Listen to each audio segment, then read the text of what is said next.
చంద్రబాబుపై ఫైర్ అయ్యారు కేశినేని నాని. విజయవాడలో చంద్రబాబుపై 3 లక్షల ఓట్ల మెజారిటీతో గెలుస్తానన్నారు. లోకేష్ ఆఫ్టర్ ఆల్ అని, ఆయన ఎమ్మెల్యే కూడా కాదని ఆగ్రహం వ్యక్తం చేశారు Kesineni Nani. AP Congress chief YS Sharmila తన ఇంటికి రావడంపై స్పందించారు. మాజీ ఎంపీ ఉండవల్లి తమ ఇద్దరి మధ్య ఎలాంటి రాజకీయ సంభాషణలు జరగలేదని క్లారిటీ ఇచ్చారు. బీజేపీ అంటే బాబు, జగన్, పవన్ అని షర్మిల చెప్పిన నిర్వచనం బాగుందన్నారు ఉండవల్లి. తాను రాజకీయం నుంచి వాలంటరీ రిటైర్మెంట్ తీసుకున్నానని, యాంటీ మోడీ ఓటింగ్ ఇండియా కూటమికి ప్రభావం చూపిస్తుందని పేర్కొన్నారు. సమీక్షలు, సమాలోచనలతో ఈ రోజు బిజీగా గడిపారు సీఎం రేవంత్ రెడ్డి. సచివాలయంలో మంత్రులు, ఉన్నతాధికారులతో భేటీ అయిన CM Revanth BC, minority, tribal welfare, irrigation, Kalyana Lakshmi, Shaadi Mubarak, Medaram జాతర ఏర్పాట్లపై సంబంధిత అధికారులతో సమీక్ష నిర్వహించారు. ఆయా శాఖల పనితీరుపై అధికారులను ఆరా తీశారు. పలు శాఖలకు సంబంధించి కీలక నిర్ణయాలు తీసుకున్నారు. తెలంగాణ రాష్ట్ర పబ్లిక్ సర్వీస్ కమిషన్ సభ్యురాలు కోట్ల అరుణకుమారి తన పదవికి రాజీనామా చేశారు. తన రాజీనామా లేఖను గవర్నర్ తమిళిసైకి పంపించారు. ఇప్పటికే టీఎస్పీఎస్సీ చైర్మన్ జనార్దన్ రెడ్డి, సభ్యులు బండి లింగారెడ్డి, ఆర్ సత్యనారాయణ, కారం రవీందర్ రెడ్డిలు రాజీనామాలు సమర్పించగా వాటిని గవర్నర్ ఇటీవలే ఆమోదించారు. దాంతో అరుణకుమారి కూడా తన పదవికి రాజీనామా చేశారు. ఆ రాజీనామా పత్రాన్ని గవర్నర్కు పంపారు. పార్లమెంట్ ఎన్నికల్లో పోటీ చేయడానికి బీఆర్ఎస్ కు అభ్యర్థులు కూడా దొరకడం లేదని విమర్శించారు తెలంగాణ ప్రభుత్వ ఢిల్లీ ప్రత్యేక ప్రతినిధి డాక్టర్ మల్లు రవి. 2వ స్థానం కోసం బీఆర్ఎస్, బీజేపీ రెండు పోటీ పడుతున్నాయని సెటైర్లు వేశారు. అబద్దాలతో ప్రజలను మోసం చేయాలని చూస్తే డిపాజిట్లు కూడా రాకుండా చేస్తారని బీఆర్ఎస్ నేతలపై ఫైర్ అయ్యారు మల్లు రవి. బీహార్లో రాజకీయ సంక్షోభానికి ముగింపు పడింది. ఆర్జేడీ, కాంగ్రెస్ కూటమికి CM Nitish Kumar good bye చెప్పారు. బీజేపీతో జతకట్టి మరోసారి ప్రభుత్వాన్ని ఏర్పాటు చేయనున్నారు నితీష్ కుమార్. ఇవాళ ఉదయం 10 గంటలకు జేడీఎల్పీ సమావేశం ఏర్పాటు చేయనున్నారు. జేడీఎల్పీ మీటింగ్ తర్వాత గవర్నర్ను కలవనున్నారు సీఎం నితీష్. అప్పుడే తన రాజీనామాను సమర్పించనున్నారు. అనంతరం ఇవాళ సాయంత్రం 4 గంటలకు బీహార్ సీఎంగా మళ్లీ నితీష్ కుమార్ ప్రమాణ స్వీకారం చేస్తారు. మరాఠా రిజర్వేషన్ల ఉద్యమానికి ఎట్టకేలకు ఫుల్ స్టాప్ పడింది. ఉద్యమకారుల డిమాండ్లకు మహారాష్ట్ర ప్రభుత్వం తలొగ్గింది. డిమాండ్లను నెరవేరుస్తామని రాష్ట్ర ప్రభుత్వం హామీ ఇవ్వడంతో రిజర్వేషన్ ఉద్యమ నాయకుడు మనోజ్ జరాంగే పాటిల్ ఆందోళనను విరమించారు. దీక్షా శిబిరానికి వెళ్లి సీఎం ఏక్నాథ్ షిండే మనోజ్ జరాంగేకి పళ్లరసం ఇచ్చి నిరాహార దీక్షను విరమింపజేశారు. తర్వాత సీఎం ఏక్నాథ్ షిండే, మనోజ్ జరాంగే ఇద్దరు కలిసి ఛత్రపతి శివాజీ విగ్రహానికి పూలమాలలు వేసి నివాళులు అర్పించారు. బీజేపీపై ఢిల్లీ సీఎం అరవింద్ కేజ్రీవాల్ సంచలన ఆరోపణలు చేశారు. ఆ ప్రభుత్వాన్ని పడగొట్టడానికి బీజేపీ కుట్రలు చేస్తుందని ఆరోపించారు. ఒక్కో ఎమ్మెల్యేకు 25 కోట్లు ఆఫర్ చేస్తున్నారని మండిపడ్డారు. కానీ బీజేపీ ప్రలోభాలకు ఆపు ఎమ్మెల్యేలు తలొగ్గలేదని ట్విట్టర్ వేదికగా కేజ్రీవాల్ తెలిపారు.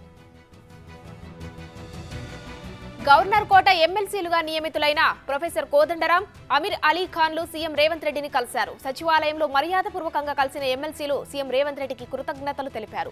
ఎమ్మెల్సీలుగా బాధ్యతలు స్వీకరించిన తర్వాత తొలిసారిగా సీఎం రేవంత్ రెడ్డిని కలిశారు. తమకు నామినేటెడ్ పదవుల్లో స్థానం కల్పించినందుకు గాను హర్షం వ్యక్తం చేశారు. నేటి రాజకీయం పేరుతో కాపు సంక్షేమ సేన రాష్ట్ర అధ్యక్షుడు హరిరామ జోగయ్య బహిరంగ లేఖ విడుదల చేశారు. జనసేనకు 25 నుంచి 30 సీట్లతో పొత్తు విఫల ప్రయోగమేనని లేఖలో పేర్కొన్నారు. జనసేనకు 15 నుంచి 25 సీట్లు వస్తాయని జరుగుతున్న ప్రచారాన్ని ఆయన ఖండించారు. భీమిలిలో జరుగుతున్న సిద్ధం సభలో ప్రతిపక్షాలపై సీఎం జగన్ తీవ్ర విమర్శలు చేశారు. తన దగ్గర పాండవ సైన్యం ఉంటే అక్కడ కౌరవ సైన్యం ఉందని విమర్శించారు. వారి వద్ద కుట్రలతో కూడిన పద్మ వ్యూహంలో ఇరికించాలని వారు ప్రయత్నిస్తున్నారని ఎద్దేవా చేశారు. కానీ అందులో చనిపోవడానికి ఇక్కడ ఉంది అభిమన్యుడు కాదు, అర్జునుడని వ్యాఖ్యానించారు.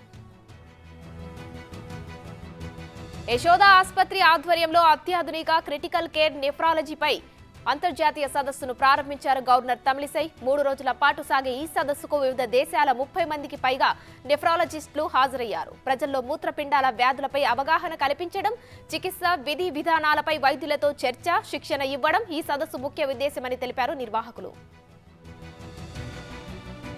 మెదక్ జిల్లా నర్సాపూర్ మున్సిపాలిటీ పరిధిలోని ప్రభుత్వ ఉన్నత పాఠశాలను జిల్లా కలెక్టర్ రాజాషియా, జిల్లా విద్యాధికారి డాక్టర్ రాధాకిషన్ పరిశీలించారు. 10వ తరగతి విద్యార్థులకు నిర్వహిస్తున్న ప్రత్యేక తరగతులను వారు పరిశీలించారు. విద్యార్థుల విద్యా సామర్థ్యాన్ని అడిగి తెలుసుకున్నారు. ప్రభుత్వ పాఠశాలల్లో డిజిటల్ తరగతులను వారు పరిశీలించి సంతృప్తి వ్యక్తం చేశారు. ఏలూరు జిల్లా ఏజెన్సీలో గిరిజనులకు డోలీ కష్టాలు తప్పడం లేదు. కుక్కునూరు మండలం జిన్నెలగూడెం గ్రామం అటవీ ప్రాంతంలో ఓ గర్భిణి మహిళా ఓ గర్భిణీ మహిళ ప్రసవ వేదనతో బాధపడుతుంటే 108కు ఫోన్ చేశారు. దీంతో 108 రాకపోవడంతో డోలీ సాయంతో 3 కిలోమీటర్లు నడుచుకుంటూ బర్లమడుగు చేరుకున్నారు. అక్కడి నుంచి ఆశా వర్కర్ సాయంతో వాహనంలో ఎక్కించుకొని గవర్నమెంట్ హాస్పిటల్కి తరలించారు. విద్యుద్ఘాతానికి గురై కాలిపోయిన ఓ మృతదేహాన్ని పోస్టుమార్టం కోసం ఆసుపత్రికి తరలించారు. ఆ ప్రమాదంలో చనిపోయాడని భావిస్తున్న వ్యక్తి నుంచే వారికి ఫోన్ వచ్చింది. దీంతో బంధువులంతా కాసేపు అవాక్కయ్యారు. చివరకు ఆ మృతదేహం మరొకరిదని, అదొక హత్య అని తెలియడంతో అందరూ షాక్ అయ్యారు. సినీ ఫక్కీ మించి మలుపులు తిరిగిన ఈ హత్యోదాంతం తూర్పుగోదావరి జిల్లా వీరపాలెంలో వెలుగు చూస్తుంది. తెలంగాణ సీఎం రేవంత్ రెడ్డితో మాజీ ఎమ్మెల్యే తీగల కృష్ణారెడ్డి భేటీ అయ్యారు.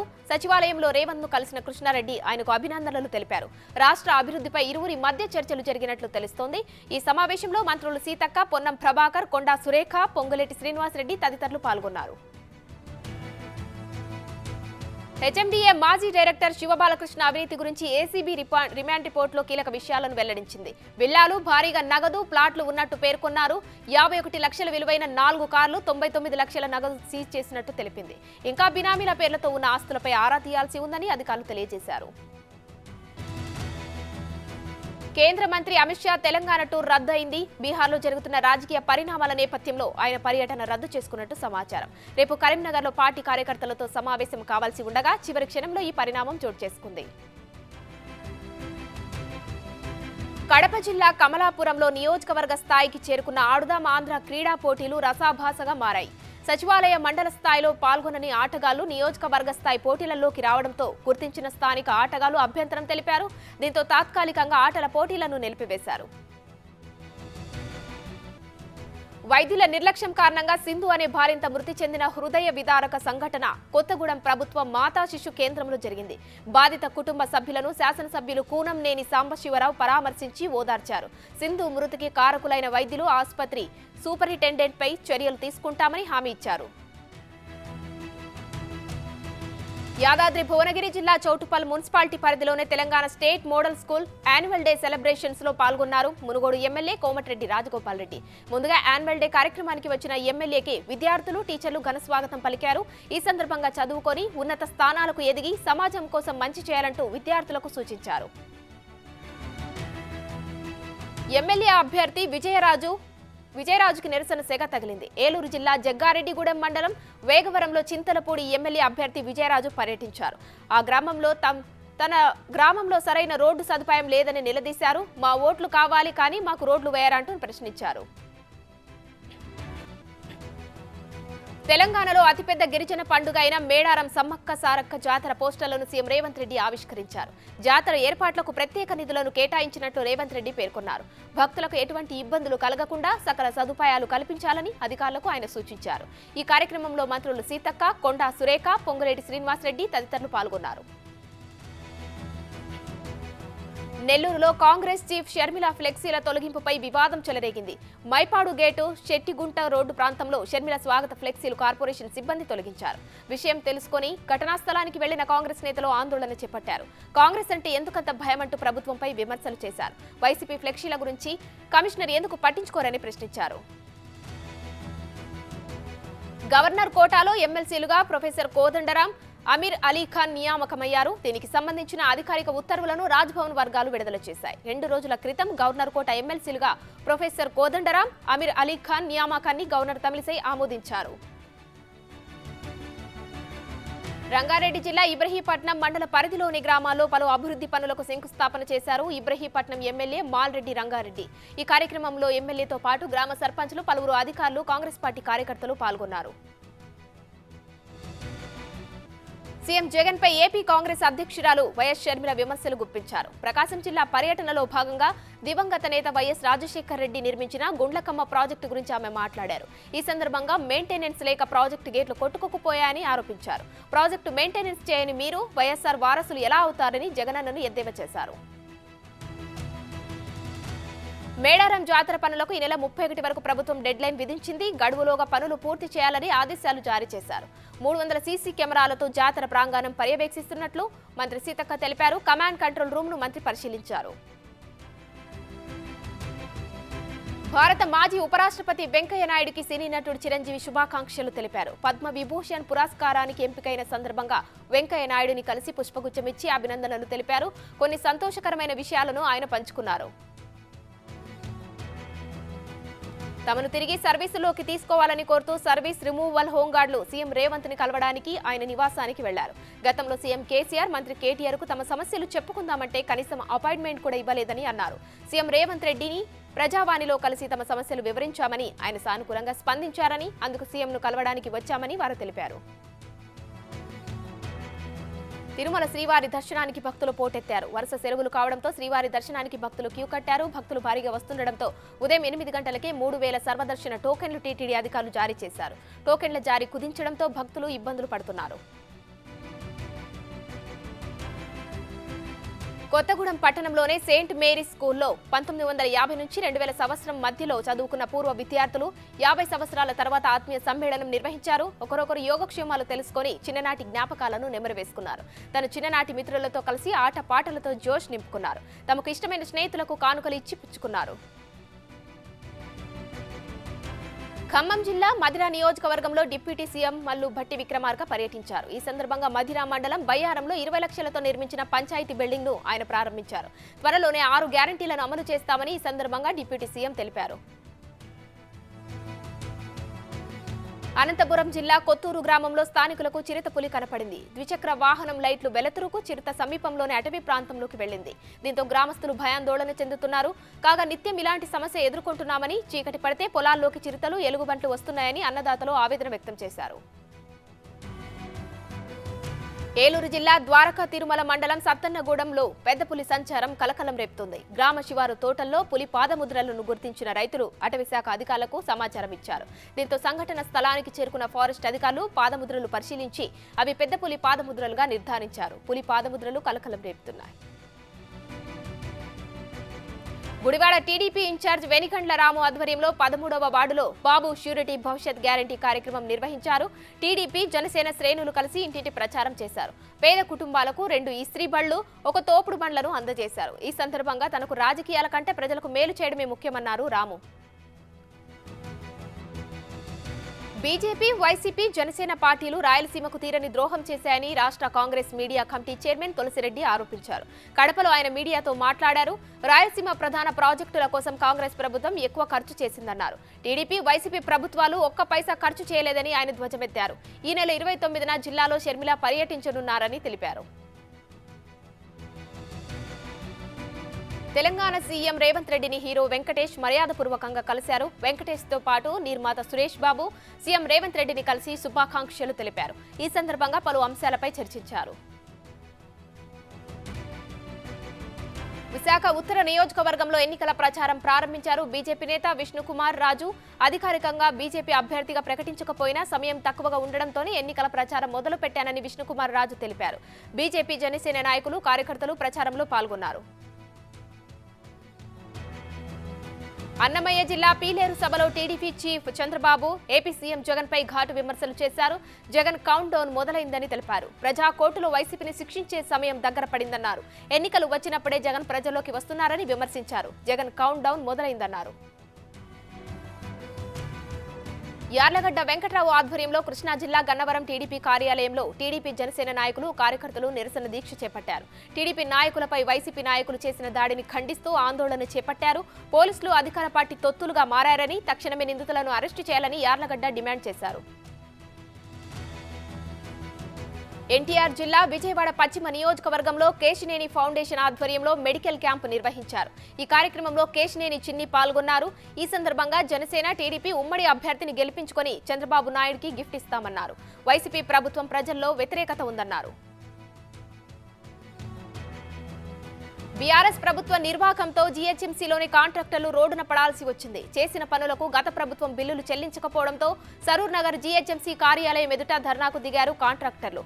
అప్పులు చేసి అభివృద్ధి పనులు చేస్తే గత ప్రభుత్వం బిల్లులు చెల్లించకపోవడంతో తీవ్ర ఇబ్బందులు ఎదుర్కొంటున్నామని ఆవేదన వ్యక్తం చేస్తున్నారు. హెరాయిన్ తయారీలో ఉపయోగపడే పోపీ స్ట్రా పౌడర్ ను సీజ్ చేశారు పోలీసులు. సంగారెడ్డి జిల్లా సూరారం గ్రామ శివారులోని ఓ దాబా నందు పోలీసులు సోదాలు నిర్వహించగా సుమారు ₹1,00,000 విలువగల హెరాయిన్ తయారీలో వాడే పోపీ స్ట్రా పౌడర్ అనే పదార్థాన్ని గుర్తించి స్వాధీనం చేసుకున్నారు. 2 నిందితులను అదుపులోకి తీసుకున్నారు. బీఆర్ఎస్ వర్కింగ్ ప్రెసిడెంట్ కేటీఆర్ ఆటోలో ప్రయాణించారు. జూబ్లీహిల్స్ నియోజకవర్గ సమీక్ష సమావేశం ముగిసిన తర్వాత తెలంగాణ భవన్ కు ఆటోలో వెళ్లారు. మహిళలకు ఉచిత బస్సు పథకం తర్వాత ఆటో కార్మికులు తీవ్రంగా నష్టపోతున్నారని ఆయన విమర్శించారు. అధ్యక్ష ఎన్నికలకు ముందు డొనాల్డ్ ట్రంప్ కు గట్టి షాక్ తగిలింది. పరువు నష్టం కేసులో జీన్ కారోల్ అనే ప్రముఖ జర్నలిస్టు $83 మిలియన్ పరిహారం చెల్లించాలని కోర్టు ఆదేశించింది. అంటే ఇండియన్ కరెన్సీలో ₹690 కోట్ల చెల్లించాలి.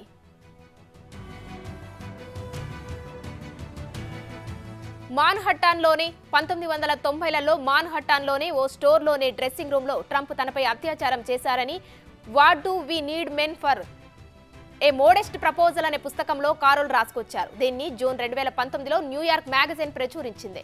ఈ వార్తలను ట్రంప్ ఖండించారు. ఇదంతా అసత్య ప్రచారమని, అత్యాచారం అవాస్తవమని అన్నారు. రాజకీయ దురుద్దేశంతోనే ఆమె ఇలా చేశారని, కారోల్ ఒక అబద్ధాల కోరు అని ట్రంప్ విరుచుకుపడ్డారు. అసలు ఆమె తాను ఎప్పుడూ కలవలేదని అన్నారు. ట్రంప్ వ్యాఖ్యలపై కారోల్ కోర్టును ఆశ్రయించారు. అత్యాచారానికి పాల్పడడమే కాకుండా తన పరువుకు భంగం కలిగించేలా ట్రంప్ వ్యాఖ్యలు చేశారని ఆరోపించారు. తన కెరీర్ను ట్రంప్ దెబ్బతీశారని, తనపై లైంగిక వేధింపులకు పాల్పడింది నిజమని ఆమె తన పిటిషన్లో వివరించారు. ఈ పిటిషన్ను పరిశీలించిన న్యూయార్క్ సిటీ కోర్టు జ్యూరీ కీలక తీర్పునిచ్చింది. నష్టపరిహారంగా $18.3 మిలియన్, శిక్షాత్మక నష్టపరిహారంగా $65 మిలియన్ చెల్లించాలని జ్యూరీ నిర్ణయించింది. దీంతో ఆయన మొత్తం $83 మిలియన్ చెల్లించాలి. అంటే ఇండియన్ కరెన్సీలో 690 కోట్లు కారోల్కి చెల్లించాలి. భారత టెన్నిస్ స్టార్ రోహన్ బోపన్న చరిత్ర సృష్టించాడు. ఆస్ట్రేలియన్ ఓపెన్ డబుల్స్ విభాగంలో ఎబ్డెన్తో కలిసి ఫైనల్లో ఇటలీ జోడీ సిమోన్ వావాసోరిపై విజయం సాధించాడు. మొదటిసారి ఆస్ట్రేలియన్ ఓపెన్ గ్రాండ్ స్లామ్ ను ఖాతాలో వేసుకున్నాడు. ఇక ఫైనల్లో 7-6, 7-5 తేడాతో వరుస సెట్లలో రోహన్ జోడీ విజయం సాధించింది. 43 ఏళ్ల వయసులో గ్రాండ్ స్లామ్ నెగ్గిన టెన్నిస్ ప్లేయర్గా రికార్డు నెలకొల్పాడు. మీషో భారత్లో అత్యంత వేగంగా అభివృద్ధి చెందుతున్న కంపెనీగా అవతరించింది. ఈ విభాగంలో దిగ్గజాలు అమెజాన్, ఫ్లిప్కార్ట్ను అధిగమించి వరుసగా 21%, 13% వృద్ధి సాధించగా వాటిని దాటి మీషో 32% వృద్ధిని సాధించడం విశేషం. ప్రత్యేకమైన జీరో కమిషన్ మోడల్ టైర్ 2 నగరాలపై దాని వ్యూహాత్మకంగా దృష్టి సారించడం ఆ కంపెనీ మార్కెట్ వృద్ధికి కారణమని తెలుస్తోంది. అండర్-19 వరల్డ్ కప్ 2024లో పాకిస్తాన్ జైత్ర యాత్ర కొనసాగుతుంది. ఈ మెగా టోర్నీలో వరుసగా 3వ విజయాన్ని అందుకుంది. ఈస్ట్ లండన్ వేదికగా న్యూజిలాండ్తో జరిగిన మ్యాచ్లో 10 వికెట్ల తేడాతో పాకిస్తాన్ ఘన విజయం సాధించింది. 141 పరుగుల లక్ష్యంతో బరిలోకి దిగిన పాకిస్తాన్ 25.2 ఓవర్లలో వికెట్ నష్టపోకుండా ఛేదించింది. అంతకుముందు బ్యాటింగ్ చేసిన కివీస్ పాక్ బౌలర్ల ధాటికి కేవలం 140 పరుగులకే కుప్పకూలింది. నటుడు చిరంజీవి పద్మ విభూషణ్ పురస్కారం సొంతం చేసుకున్న సంగతి తెలిసిందే. ఈ నేపథ్యంలో ఆయనకు దర్శకుడు త్రివిక్రమ్, నిర్మాత రాధాకృష్ణ శుభాకాంక్షలు తెలిపారు. ఆదిపురుష్ సినిమాపై యువ దర్శకుడు ప్రశాంత్ వర్మ స్పందించారు. ఆదిపురుష్లో కొన్ని సీన్స్ ను చూసి ఆశ్చర్యపోయాను. అద్భుతంగా తెరకెక్కించారు. కొన్ని సన్నివేశాలను తీర్చిదిద్దిన విధానం మాత్రం అస్సలు నచ్చలేదు. నేనే గనుక ఆ సినిమా తీసి ఉంటే ఆ సన్నివేశాలను బాగా చేసేవాడినన్నారు. ఏ ఫిల్మ్ మేకర్కి అయినా అలాంటి భావన కలుగుతుందన్నారు Prashanth Varma. Team India star allrounder Ravindra Jadeja అరుదైన రికార్డు సాధించారు. క్రికెట్లో అత్యధిక వికెట్లు పడగొట్టిన 6వ భారత బౌలర్గా జడేజా నిలిచాడు. హైదరాబాద్ వేదికగా ఇంగ్లాండ్తో జరుగుతున్న తొలి టెస్టు 2వ ఇన్నింగ్స్లో జడ్డు ఈ రికార్డును తన పేరిట లిఖించుకున్నాడు. జడేజా 3 ఫార్మాట్లలో 332 మ్యాచ్లు ఆడి 552 వికెట్లు పడగొట్టాడు.